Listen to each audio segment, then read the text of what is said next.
Hey, what are they like, any road round here? Feisty and fabulous. And that's true. Coronation Street. For 6 glorious decades, this small cobbled street in Manchester has been entertaining the world. Mind your own business, Patty! Will you shut your face? Oh my God, I wouldn't mess with her. Tonight, we relive some of Weatherfield's finest moments. Oh, gosh, my heart's going now. From the hard-hitting There's some violence in this show. You wouldn't want to live there, would you? That was back in the day when we were allowed to hit each other. I love you. to the heartbreaking. I've got breast cancer. Oh, it's quite hard to watch this. With a dash of dramatics. The hairs on the back of my neck are standing up. Come on, Sailor. Oh, she's such a glamour post. And throw in some comedy gold. 60 years of Coronation Street. That's a classic scene. So join us as we celebrate the Diamond Jubilee Good times. of the world's longest-running soap. Does not get better than that. The Coronation Street!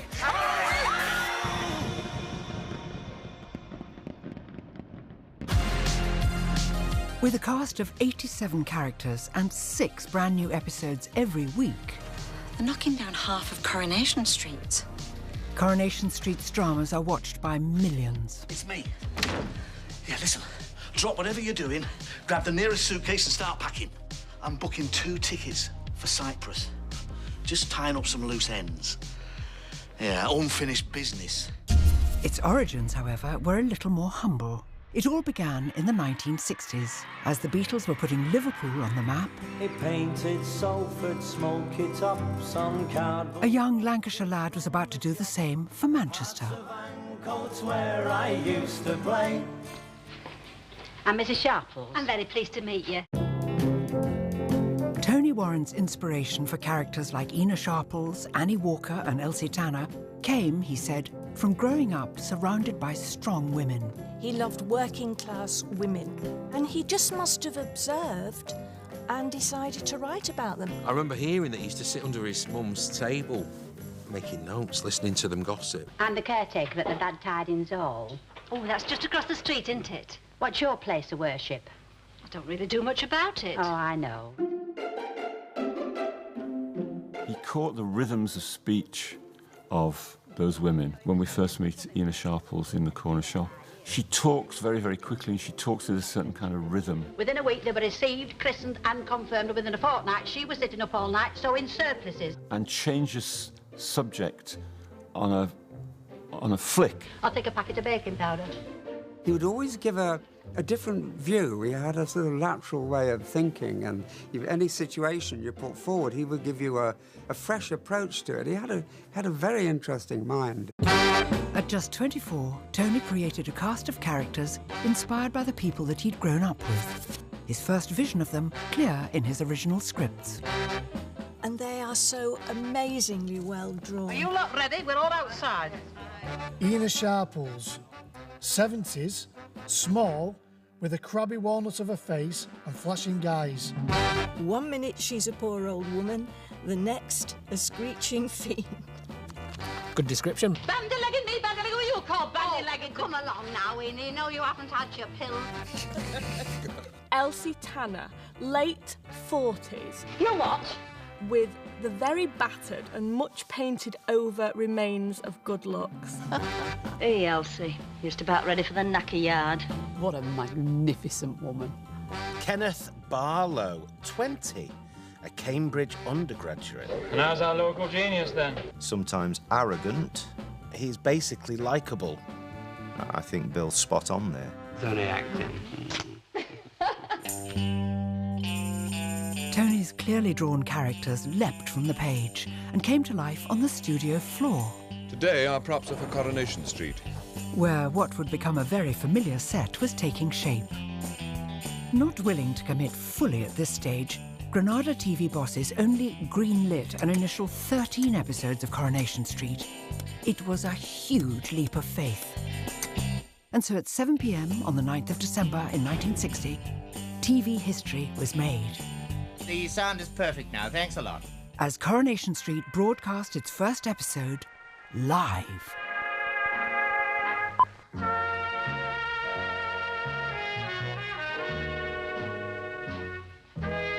Look.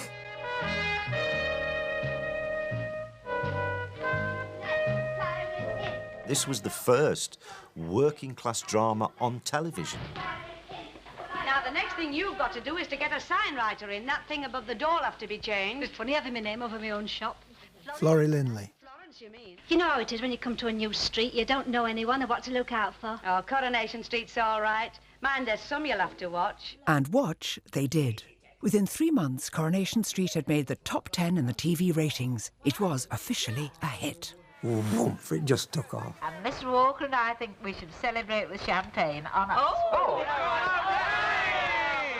Watching these old classic scenes, it's like a little bit of a Corrie history lesson, which is nice to see. The landscape in British television in 1960 was quite bare. The stories that were being told. Everything came from Alexander Palace, and there was a sort of decorum when one spoke. The shows were there to really educate rather than entertain. For a lot of northern working class people, it was the first time that they'd ever felt properly seen and represented. For people to go way up cock must have shook the earth back in the day. It seemed one type of voice dominated the cobbles. Bag on the neck now to fit these days. Coronation Street is synonymous with strong, fiery, hard-working, gritty northern women. The matriarchs of the street, and there's been so many, and they just keep coming. Oh, good morning, Mrs. Tanner. Lovely morning. I haven't noticed. I think women are bloody brilliant. Wait till I get you in that house. You'll not be laughing then. Go on, get off. The legacy of strong female characters on Corrie lives on. Will you shut your face? You see this smile, Betty? It's not really a smile. It's the lid on a screen.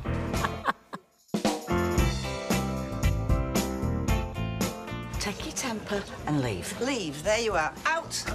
Thank you. I'm getting this, and I'm after this. Even when I came in, you know, Tina, again, it followed suit from 60 years ago, that's what character she was going to be. Taking no nonsense and standing up for herself. And you stupid little cow. Oh! I think Coronation Street do that so well. I can't stand what I'm starting to think. If you put me in the same category of all those wonderful characters of strong northern women, then that's wonderful. I feel I've done my job. But if I'd my way, I'd just like to go like my mother did. Hey, that were a beautiful ending. Oh, lovely. She just sat up, broke wind, and died. I think I'd like to go like that. That's a classic scene. Oh, I can't believe you're Shelley's mother. You look far too young. Oh, thank you. You can't be looking close enough. Oh, you're right. The neck. I can see the neck now. That's the giveaway.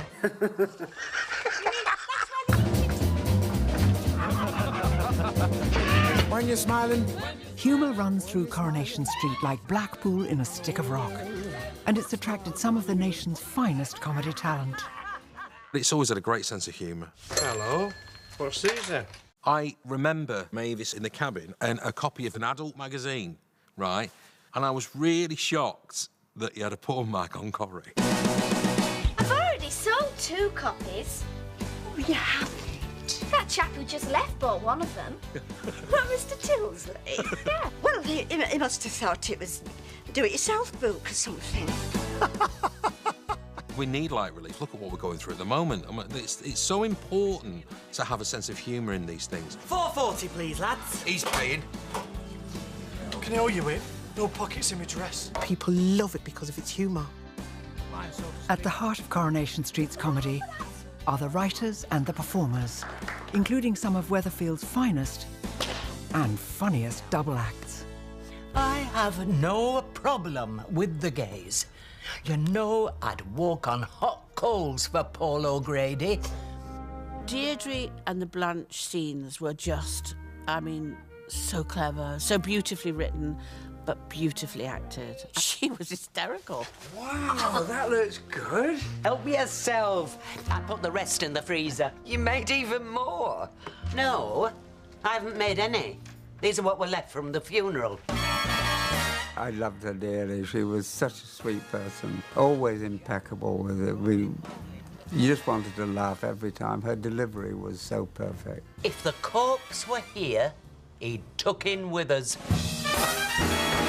Coronation Street has always done that amazing thing of drama and comedy mixed in the two, and it does that brilliant Manchester northern sense of humour where, you know, even in tragedy, there's comedy. One of the most amazing things about Coronation Street is that it does get the balance of that really right. To Norris Cole, my gift to you is this. The knowledge that for once you've heard the news firsthand and won't have to go scurrying around for it. Still to come, the cast take a break from the cobbles. Come on, sailor. Oh, she's such a glamour post.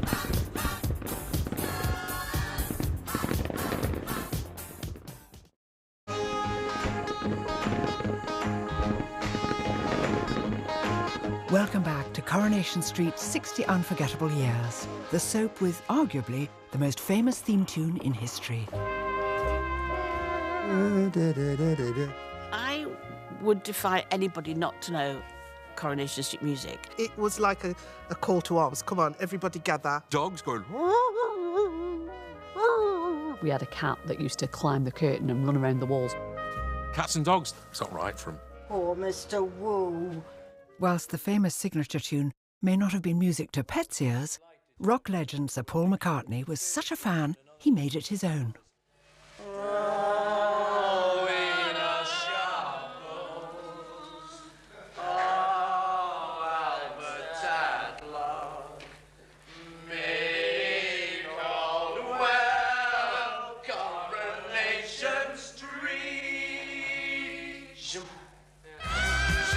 The 1970s also saw the Equal Pay Act, which was welcomed by many. But the early 70s also brought strikes, which were reflected in Coronation Street storylines. ITV technicians also went on strike, forcing Coronation Street off-air. Returning to work 2 months later, what a relief to learn that Julie Goodyear had spent her unexpected sabbatical wisely. I'm afraid it probably sounds rather boring. I've had decorators in and things like that, getting my home sort of together. This was a decade we also saw the enigmatic Elaine Perkins arrive in Weatherfield only to break Ken's heart. Thank you. Oh, Ken, is it too late? I've changed my mind. But no, thank you. Fond memories. And for many, landing a role in Coronation Street is an unforgettable moment. Like Rita, who only popped into the Rovers for a quick drink. I landed up in the Rovers. Then I think Stan came in. Got your eye full? Sorry, love, I've just brewed it, you know. And I think he bought me a drink. Have half a pint? I'll have a vodka and lime. Thanks. It took me three interviews to actually get here. 3 different parts, and the third one was Gail, and I'm glad I got that one. Well, in your age group... Hey, hang on a bit. I doubt if I'm much older than you are. What have I got on? You look a lot older. Surely I didn't say that. My first day ever, and I only had one scene, and it was in Roy's Rolls, and I had to just answer a phone and say, hello, hello. Hello? Hello? Yeah, who is it? Some woman. Can I have an Eccles cake, Mum? Some woman. Okay. Oh, Jan, look at you, little thing. Can I have an Eccles cake, Mum? Hello? I came in first in Coronation Street when I was 15 as a paper lad playing Neil Grimshaw. Neil? Yeah? I had to swear at Mavis, I said, You can get someone else to do your bleeding papers. which is really, really naughty then. And as for his on-screen daughter, hasn't she grown? Sophie, what are you doing here? I've got a spelling test in the morning. Can you help me? My voice was so squeaky. I don't want her to help me. It might be still as annoying, but it is not that high. I was 16, just left school. Who the hell are you? In 1998, This is Tyrone. I joined the cast, and they was all Ken Barlows, your Ritas, your Jack and Veras, your Mike Baldwins. It was all the Corrie legends. And me at 16 years old with this awesome fringe that I wish I had now, by the way. Walking into that green room to see all them legends was amazing. Hello. Hello, love. What's all this then? When I got the job, I, called my mum. And she says, oh, what are you doing? I said, well, I'm going to be doing Coronation Street. And there was a silence on the other end of the phone. Then I could hear her. She starts crying. Still the rebel trying to overturn society then? I thought you'd be at home in your carpet slippers. Peter! Hiya, Dad! If you're a working-class kid and you get a job in Coronation Street, that's the highest achievement you can have. Look where you're going halfway! Well, I didn't tell my parents that I was going for the role. I didn't tell them that I was going for the final audition because I thought, well, I don't want to tell them that I didn't get the job. That latte cost me £2. Yeah, could you just do me a favour and call the Burns unit? It had milk in it, you what? I picked my dad up from work and I put the scripts in the back seat and he got in the car and I said, Dad, will you just pass me all the scripts? One of us wasn't looking where we're going. Like, I tell you what, a simple sorry would go a long way. And I remember him looking down, looking at me, and then he started crying. It was one of those moments that will stay with me forever. In 1974, like millions of Brits, Corrie went on its first trip abroad. Can do everybody a holiday in Majorca. Hang on, he can do it. Only it's got to be a package. The lot, everybody, all together. Oh, I'm beginning to get me butterflies. See, this is the time I was watching. It was the 1970s.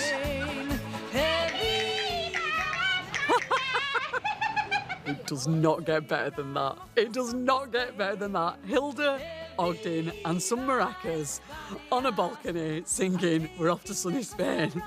Just brilliant. Am I going brown? Yes, you're going brown. I tell you a story out of school. We got word that the ladies were going to work in Mallorca for a week, and the men in the cast, the silly beggars, they wouldn't speak to us. What I'm saying is that's not fair. So off we went to Mallorca, and everyone thought, oh, they're having a fabulous time, and it was dreadful. It wasn't like Mallorca is now. Where we landed, I don't know, not a big airport, and we waited in the glass building and waited. Somebody came and said, we can't get on the coach to go to the hotel because somebody's not paid a bill. The novelty of filming on location in the sun quickly lost its shine. We got to the hotel, they would do nothing. They wouldn't even give us a wake-up call. Come on. We got ourselves up and we made coffee in the morning, and that started it. Well, it'll be a giggle, love, even if it is a bit grotty. Right until that coach came us to take us back for that tea time plane, we were working. You enjoy pedalo, see? Oh, yes, Barbara, it looks terribly taxing. Buenos dias, Pablo. Well, adios, amigas. Hey, keep your eye on them bags. Come on, sailor. And adios, Mavis. Oh, she's such a glamour fuss. Oh, dear, don't remember that. Still to come, more behind-the-scenes secrets. In those days, you did your own stunt. Barbara did all her own stunts. She actually did wear that jacket for real.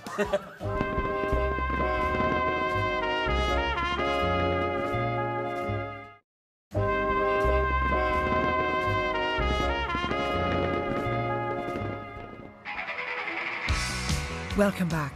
Wedding fever was at an all-time high in July 1981 with the fairy tale nuptials of Charles and Diana. A few days earlier, however, Weatherfield royalty had pipped them to the altar. Over 20 million viewers could not believe their eyes as Deirdre took off her glasses. Walter, lead me to the altar. Deirdre's glasses were gone and she looked gorgeous. A nice day for a white wedding. It's a nice day to start. She really was very beautiful, wasn't she? By the joining of hands, I pronounce them to be man and wife together. Could they just get married then and like be happy for a while? Unfortunately not. Less than 2 years later, their love was on the rocks. It started with a kiss. So what went wrong for Ken and Deirdre? Ken had been written down, as a bit nerdy, and I was getting very frustrated, very unhappy. I'm boring! And there's just nothing I can do about it, because the great tragedy is that I'm not aware of it. I happen to think I'm a great guy. What about me? What about my life? It really hurt me. I regard myself as Ken's caretaker, and he's part of me. Well, what else do you want? What I've found. What's that? Somebody else. So when this scene came along, with Mike coming in and all that, I was really very upset. I want this thing out in the open once and for all. Now tell me, just when did this nasty little affair get underway? Oh, it has to be nasty. Of course it has to be nasty, and don't try to pretend it isn't. If I had to choose between scenes, you know, when I'll take to a desert island, I'll take that row between Ken and Deirdre. Shall I tell you what it feels like to me? It's like I'm part of the wallpaper or a piece of furniture that's been around forever. I mean, you hardly ever look at me, Ken. Her affair with ladies' man Mike Baldwin caused so much outrage across the country it became front-page news. 17 million viewers were gripped. I didn't go looking for an affair. I didn't want an affair. Oh, I see. It was an irresistible impulse. Was it written in the stars? This thing was bigger than both of you. I hate you when you talk like What that. you hate is the truth. So we had this final culminating scene where Ken and Deirdre are having an argument about this, and there's a knock at the door. Ignore it. No. Why did you put the phone down on me? Close the door, Deirdre, quick. Shut up! I'm warning you. Get out of this house before I You make- go. Go. Wow. Sort of leaves you afterwards kind of gasping for breath. Even that silence, you're just drawn in.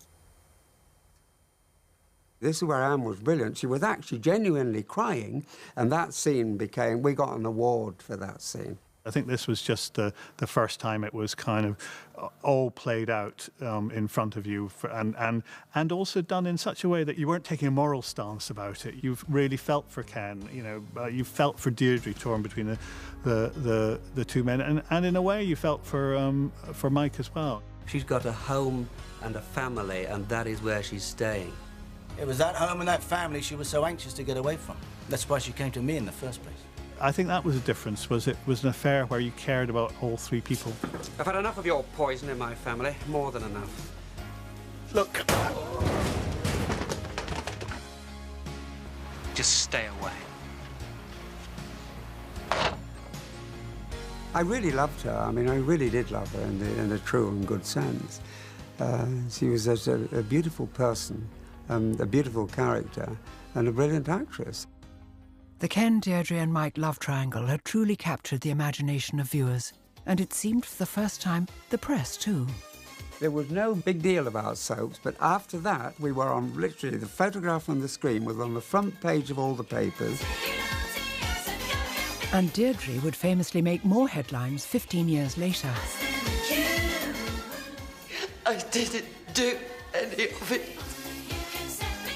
A classic soap injustice, Deirdre had been the victim to the fraudulent behaviour of her partner, career criminal John Lindsay. Taking Deirdre down with him, she got 18 months in prison.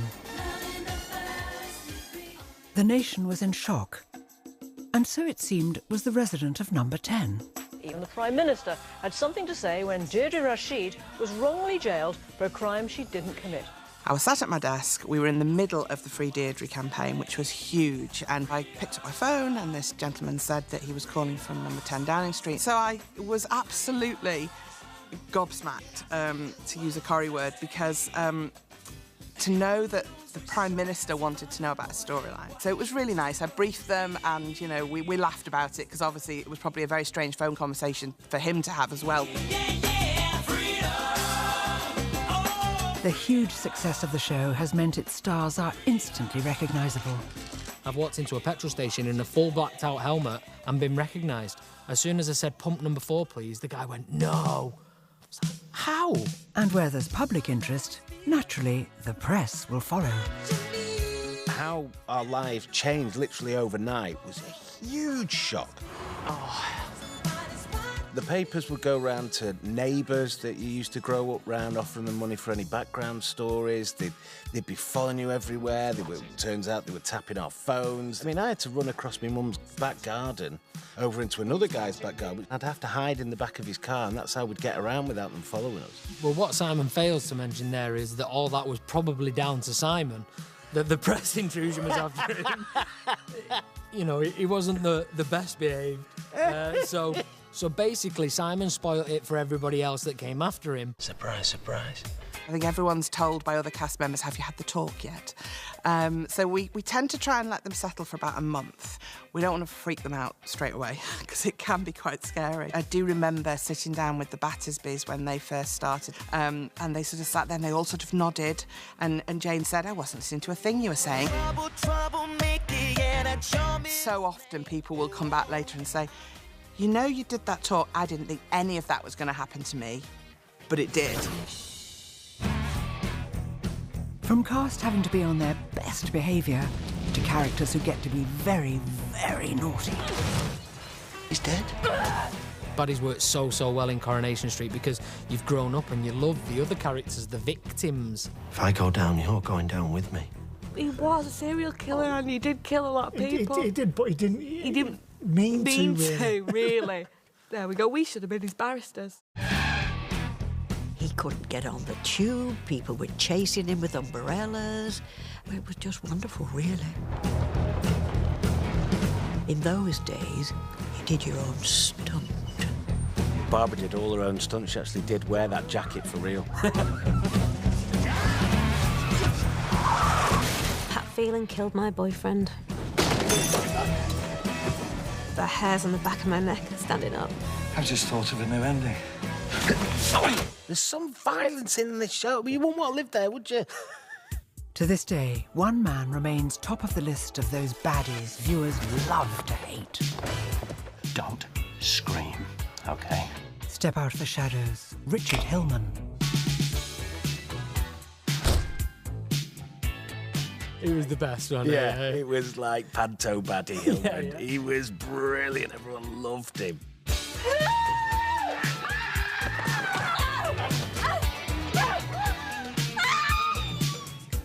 Arriving as a mild-mannered businessman, Pleased to meet you. Richard originally swept Gail off her feet, but had murder on his mind. It didn't just tell a story of me and Richard Hillman. It was the story of all the family. Hi. Hi. Toodles. This was back in a time we didn't have Netflix. It was so huge. What are you going to do, Richard? The Platt family were plunged into chaos and terror. I'm so sorry. He tried to kill us off, you know. Why can't they leave us alone?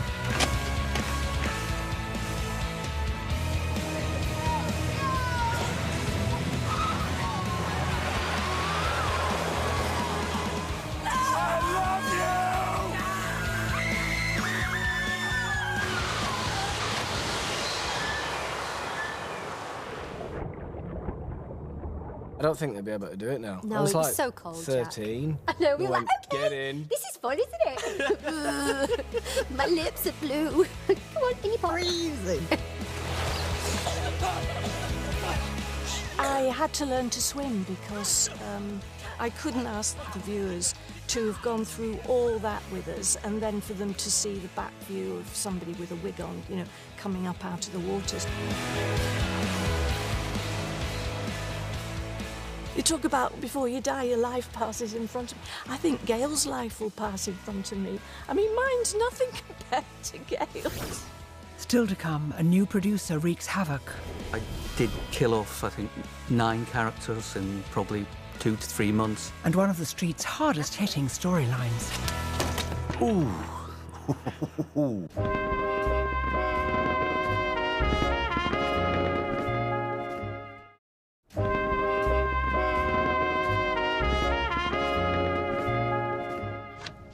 What the hell's that? You know, somebody's watching us.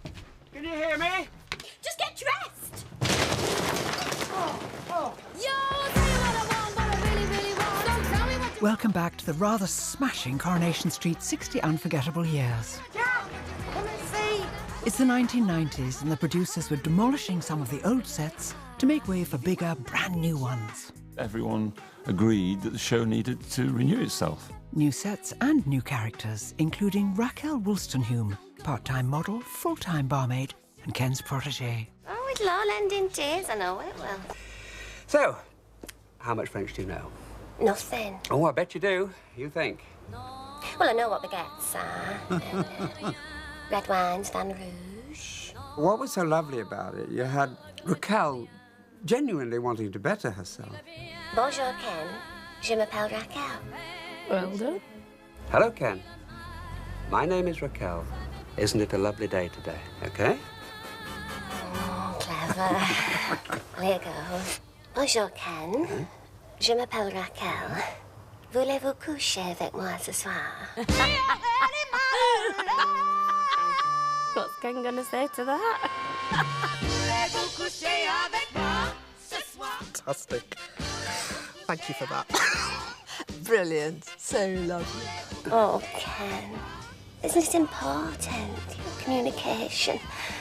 Oh, I feel dead sympathy, mate. This is literally Corrie at his finest, this scene, isn't it? From an iconic character of the 90s to a couple of Corrie legends who arrived in 1964. I love this little house. Don't let's lose it. When Stan and Hilda Ogden moved into 13 Coronation Street, it soon became clear that their on-screen spats Mind your own business, Pappy! would keep us entertained for decades. Hilda and Stan were a beautiful couple. I've noticed recently that you haven't been, well, showing the interest what you should have been showing. They're just so northern, aren't they? Chuck, What? what about a week last Wednesday? I love it. Oh, yeah, I'd forgotten about that. Well, Brilliant actress. Yeah, we're very lucky, aren't we? yes, we are. They played off each other so well. No beans again. Well, not quite again, Chuck. Well, beans every day this week. Yeah, but they're on a different plate today. Hilda with the rollers. It's very, very specific to that character. And it just works. Kevin? Come here, Mrs. O. Who's that? Mrs. Ogden, my landlady. Oh, you should have said you was coming home. I could have got you. To end up living with Hilda Ogden in the show, it was just surreal. Oh, sorry, didn't realise you had company. It's OK, Mrs. O, we're just going. Didn't come home for me dinner. Just come home to get Sally cleaned up. Oh, yes. To establish a relationship with Hilda Ogden as Kevin, it was just, I loved every moment of it. I don't suppose we'll be seeing you again. I wouldn't bet on it. Jean made Hilda Ogden into such an incredible character. Everything she did, all the little things that Jean did were just incredible. Tough, Stanley. Tough. She bossed him about and he was lazy and the audience knew how much Hilda loved Stan. Champagne, dinner for two. Probably be prawn cocktails and all that. Oh, it's like a dream come true. I wonder who's at Rovers now. They're just Corrie, aren't they? You classic can't Corrie. not know about them if you've heard of Coronation Street. Do you really think I look smashing? I said so, didn't I? Well, I feel smashing. What a great couple these was on screen. Oh, I love this as well. This was so nice. We all remember this. What's that lipstick taste of? Woman, Stanley. Woman, Stanley. Woman. One of British TV's favourite partnerships ended in 1984 when actor Bernard Ewens passed away. Stan's death followed, leaving Hilda devastated. He's gone, Alf.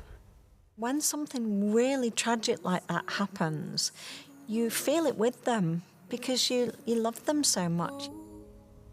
My Stan's gone. That was very, very powerful.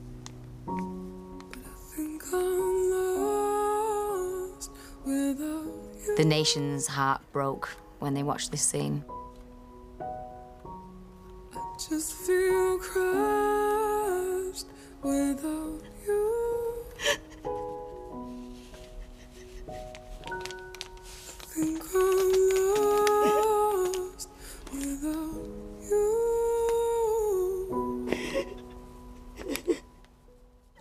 just all perfectly done, wasn't it? 3 years later, on Christmas Day 1987... I know I'll be moving to a posh house and that, but, well, I'll be leaving my art behind in this street. And 27 million viewers tuned in for Hilda's swan song.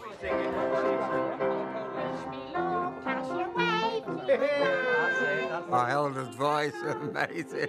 Oh, bless her cotton socks. I was just pleased to be in that scene and say ta-ta to her.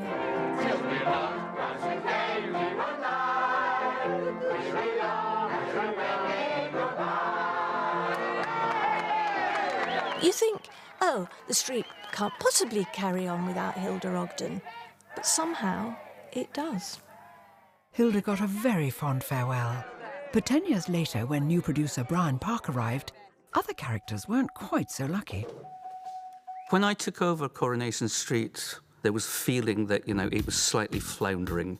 I earned the rather ungracious title of, you know, the Mad Axeman. Yes, I did kill off, I think, 9 characters in probably 2 to 3 months. They'll be coming for me next. Don Brennan. Andy MacDonald. Andy, where are you? Bill Webster. Might be back sooner than you think. Maureen Holdsworth. I've got my passport. Do you still want me to come? Derek Wilton. Look what you've done!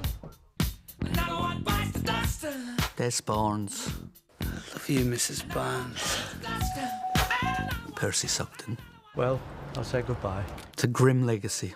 When he wasn't busy escorting characters off the cobbles, he dabbled in a little home-wrecking too. Oh, it's terrible. I'd asked who's got the longest-lasting marriage. Alas, it was Kevin and Sally. And I said, right, we'll break them up. I came in like a wrecking ball. We brought in this femme fatale called Natalie Horrocks. You're a very good mechanic, Kevin. I always remember Sally saying she was so pleased she got that storyline. She said, if I had to ask Kevin one more time what he wanted for his bleeding tea, she said I was going to throw up. I never hit so hard. Natalie? Yeah? Ooh. I felt so bad. I think I really whacked her one. Well, at least he only split us up, and he didn't kill one of us. It wasn't all death and divorce. In 1998, Brian introduced Hayley Patterson, a pioneering character who would become one half of another much-loved couple. I'd love to think that Roy and Hayley are part of that tradition of great couples on the street. But it was always a bit edgy and a bit difficult. Someday somebody's gonna make you wanna turn around and say goodbye. Until then, baby, are you gonna let him hold you down and make you cry? Don't you know, things will change, things will go your way if you hold. Hayley was the first transgender character in a soap in Britain. I'm Hayley Cropper. From the cafe. Yes. All right. I remember half the writers' team looking very shocked. We did it quite cynically in terms of, you know, proper shock value. This is Hayley. Oh, nice to meet you, Roy. And you. It's a testament to Julie's great acting skills that she brought that character alive. It was because they cast it so well and we worked so well together, so it wasn't a disastrous relationship. How does that feel? Lovely. Pardon? To take it a step at a time. I'd like that. Would you really? Yeah, more than anything. All couples have secrets, but Hayley had quite the revelation for Roy. Do you understand what I said? I don't think I do, no. Well, at least you're not laughing. My voice is so high. You're so young. This is some kind of joke. I mean, are you making fun of me? No. The language around this is so dated now. I was born a boy. What soaps do really successfully is to present a person to you that you might not know anything about, and the issue that sort of surrounds them, if you like, is something that you might be quite afraid of, and that's how you break down prejudices. After revealing her secret, Roy and Hayley's love only grew. To us? Yes. to us. And as they fell in love, so did we. I was shopping in my local supermarket and like elderly ladies were saying to me, when are you and Roy going to get married? And I'd sort of say to them, well, you know, we're not allowed at the moment because at that point, you know, it was against the law for transgender people to marry their partners. And they were just, never mind that. That was just a wonderful thing for me. Will you marry me? Oh, Roy.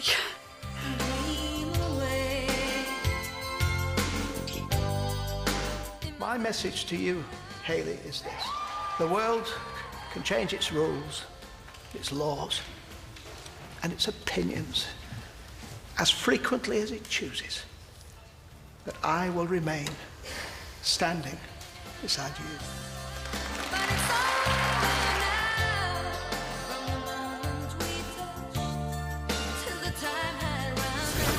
Still to come, the Queen of the Rovers. The massive hair and the huge earrings, leopard print. Julie did it amazingly. I'm sorry I'm late, Mrs. Walker.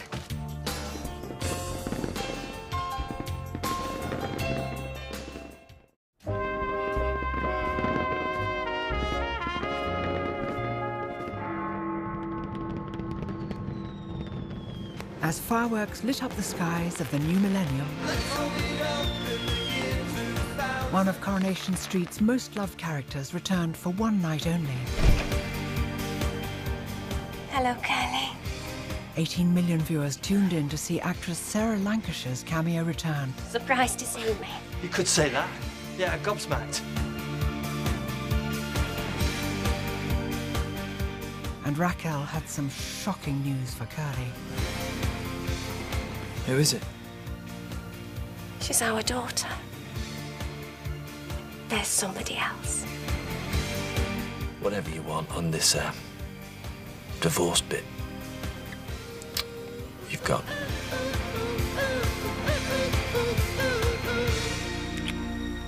Happy New Year. Happy new life.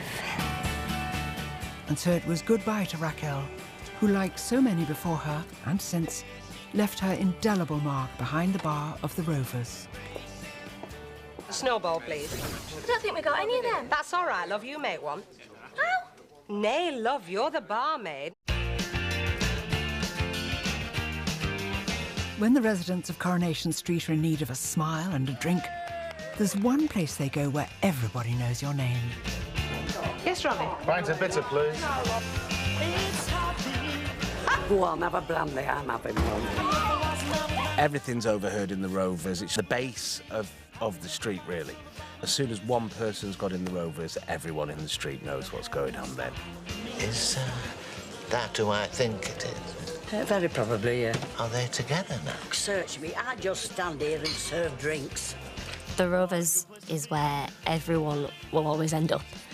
At the end of any celebration. Well, cheers. Cheers. You can have babies born there.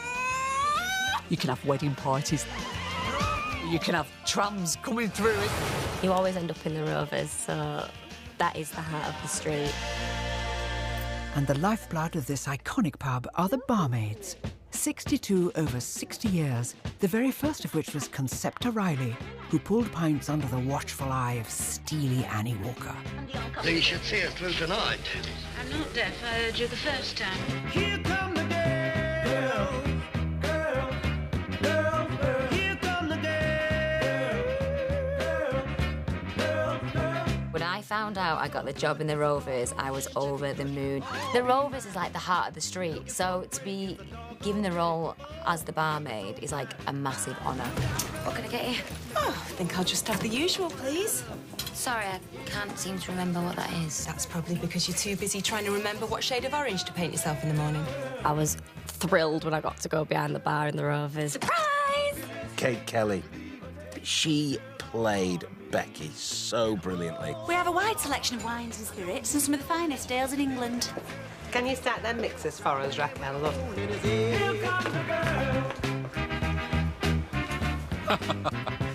It's so cruel, that, isn't it?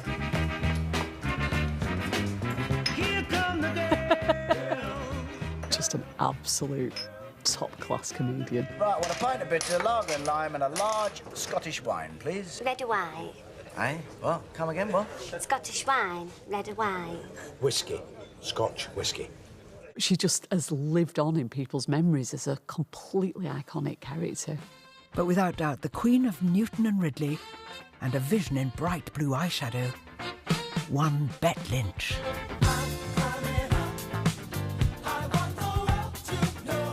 The massive hair and the huge earrings, leopard print. Julie did it amazingly. Bet Lynch's place is stood behind the bar wearing a pair of daft earrings and very little else. I'm sorry I'm late, Mrs. Walker. Good heavens. Give us a large scotch. Say please, you can have it in a glass. I'll give you a tip, love, because it don't look like you're going to give me one. Bet rose through the ranks. Still can't believe it. Me own pub. I just know it's going to change my life somehow. You'll be a very good landlady. Once Bet was in charge, there was no mistaking whose name was over the door. There are 3 things off limit in this pub. Religion, politics, and pinching somebody else's wife or husband. Get it? Get it? Got it? Got it. Good. Good. Carry on supping. Ably assisted by Betty. I mean, if you're not being talked about in this pub, love, you're not worth serving. And her famous hot pot. Betty, love, will you give everybody what they want? I will, love. Right, who's for hot pot? There you go, my love. One hot pot. Cheers, Betty.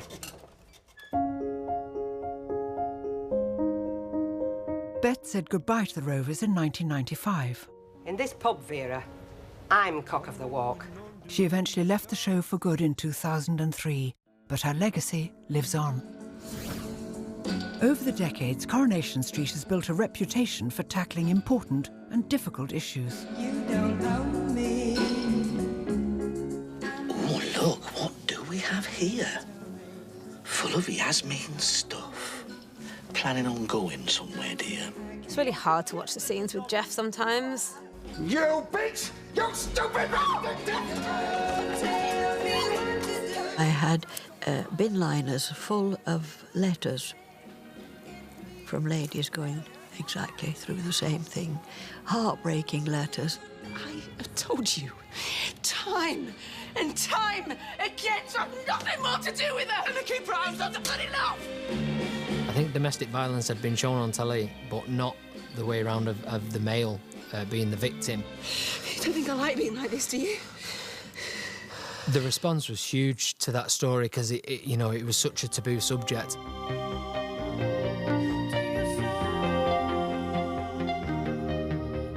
The reason why Sarah Louise has put on some weight is because she's pregnant. I tried to push him off, but I couldn't. When I woke up, I knew what he'd done to me. I've had a lifetime fighting people calling me names. And I have heard every name and every stupid comment you can think of. It's really emotional. It's really emotional. It seems highly likely that Aidan's death was suicide. Coronation Street has to run a very sort of like fine line between talking about things that are relevant and still being entertainment that do it really, really well. In 2009, one storyline was to prove devastating on and off screen for actress Sally Dinover. So, I can't.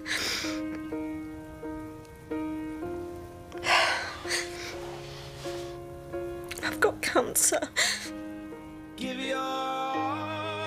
Why it's quite hard to watch this.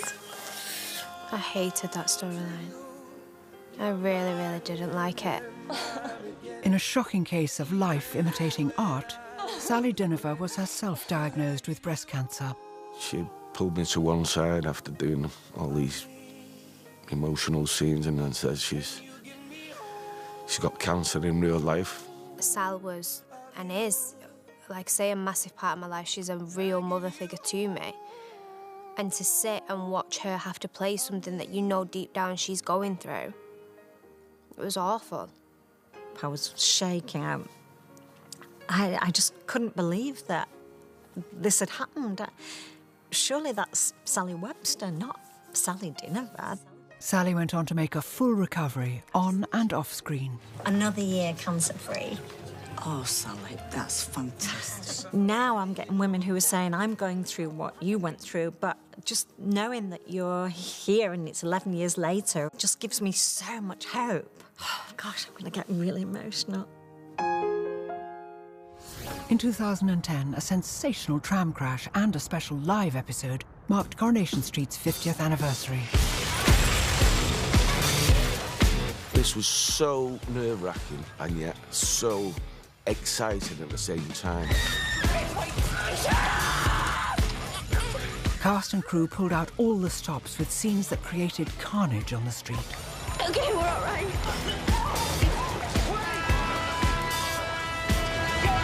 There was a feeling that this is a great moment. Oh, it gives you chills. I remember watching this. The tram was spectacular. That really took some topping. Doing these things live adds a kind of degree of horror for producers, but also excitement. It's been the biggest thing Coronation Street's ever done, and that was a great team effort, and it was an exciting time. The crash was the end for Corrie's Molly Dobbs and Ashley Peacock. Coronation Street. I knew that there was going to be a tram crash, but I didn't know that it was homage to the original train crash. In 1967, the team had created a similarly spectacular crash. There's a train through the viaduct! In a chilling homage to its predecessor, this tram crash brought the decade to a close.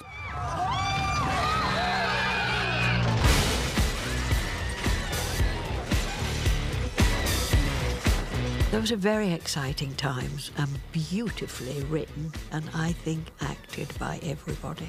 What is it with me and tram?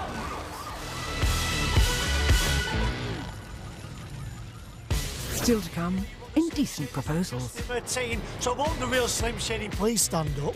Please stand up. I'd like to feel at the pool. Oh, didn't know you could ride horses. I couldn't. That was the point.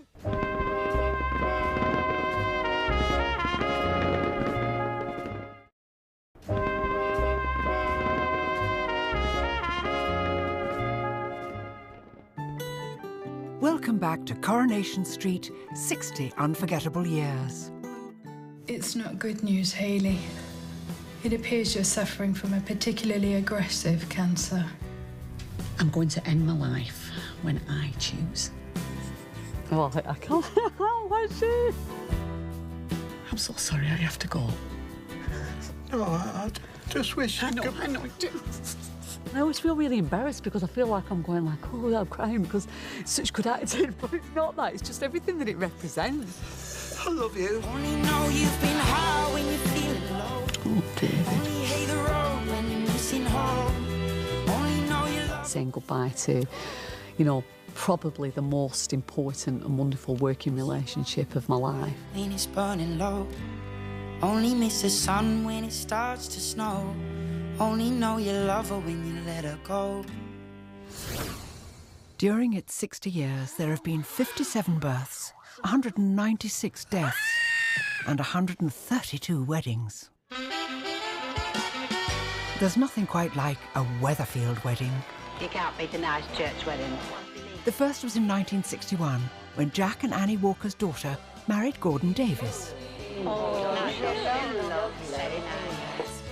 Since then, there have been more than 100 couples from the Cobbles who've stepped up to the altar to say, I do. And then very soon after, You don't have to go through with this if you don't want. I most definitely don't. I don't want to get married and stay married happily. There's no fun in that. If you're in a soap, you're going to end up marrying at least two people, I think. My mate Chris Gascoigne, Peter, I mean, he has had the absolute bevy of maidens on the best of the crop, like that. And I'm like, I said, no wonder you don't leave. I said, I know what your ulterior motive is on this show. I've had 5, is it 5? It is 5. And I married one of them twice. wonderful husbands. Who could wish for more? I've loved them all. But the undisputed marriage maestro stepped forward one Steve MacDonald. With a record-breaking 7 marriages under his belt, more than any other character in soap history, he must be thrilled. Filming a wedding is the most awful thing in the world. It's long, it's boring.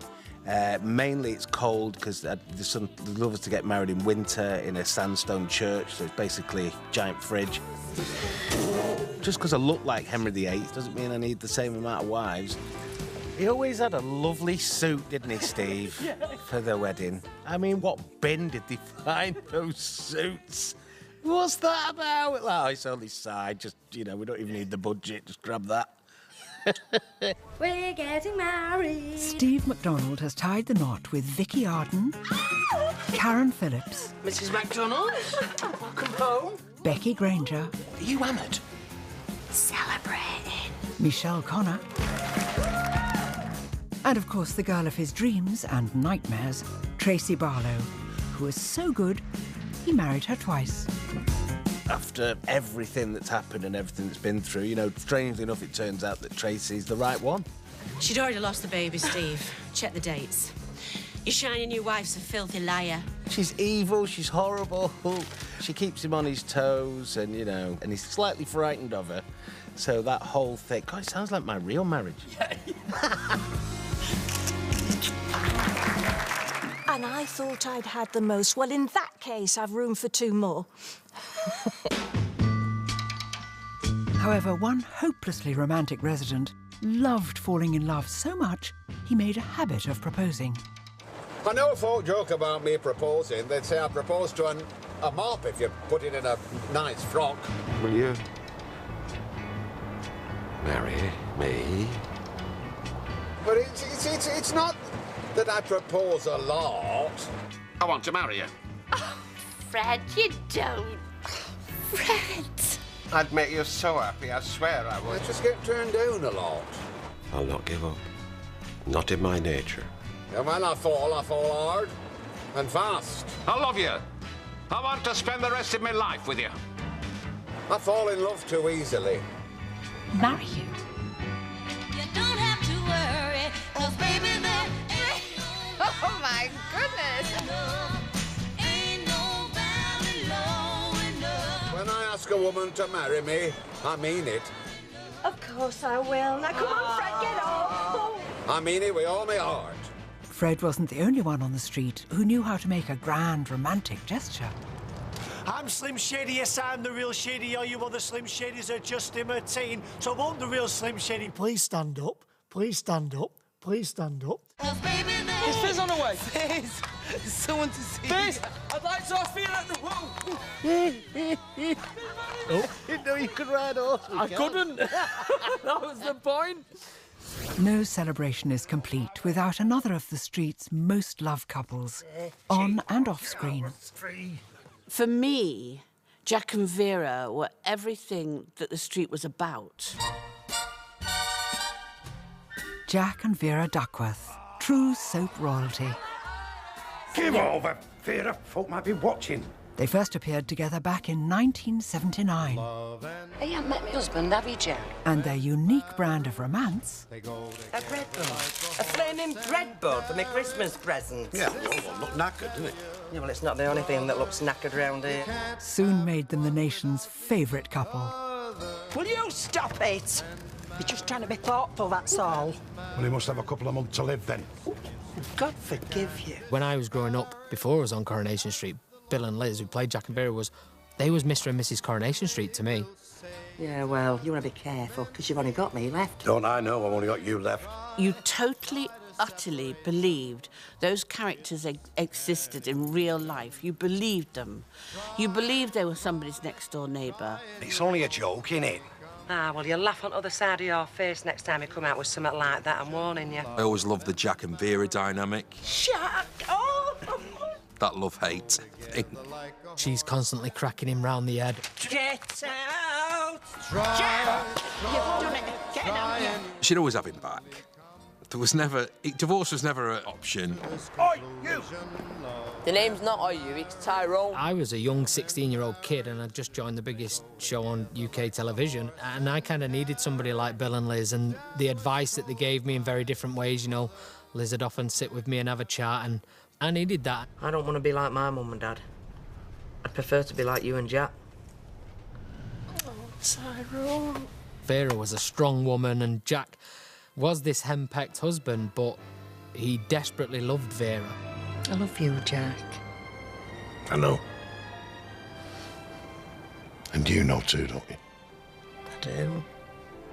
After 50 years of marriage, Jack said a heartbreaking farewell to his darling Vera.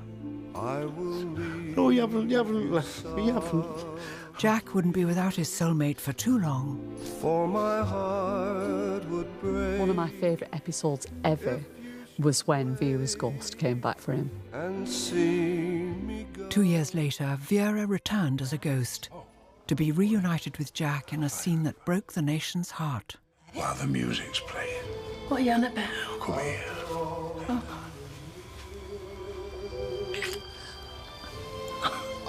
But did you go soft? Give you 3 guesses.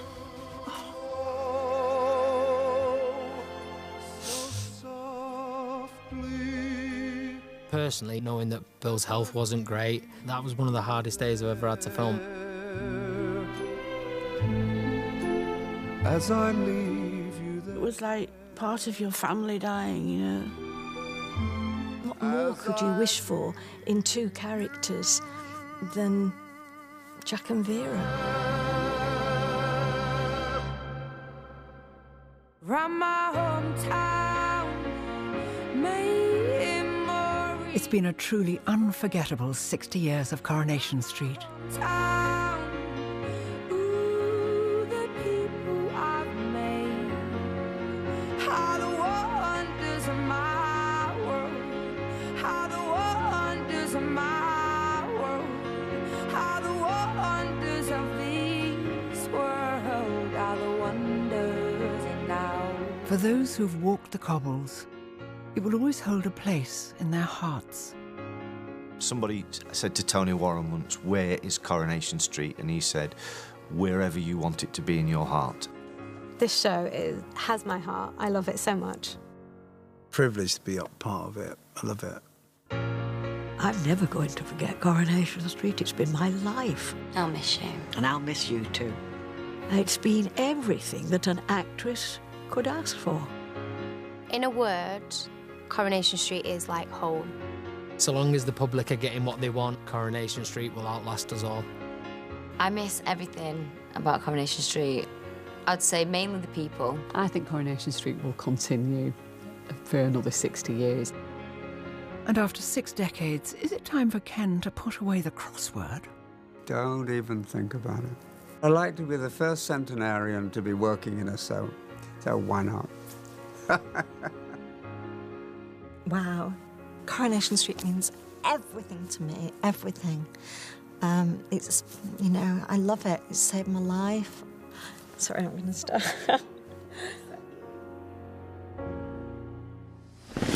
Happy birthday, Corrie. Here's to the next 60. Happy birthday. To you. All right. All right. Thank you. Oh, that was so good. About a minute, and thanks for having me in it. I hope I wasn't gushing. I do gush. And I'll see you on the 7th.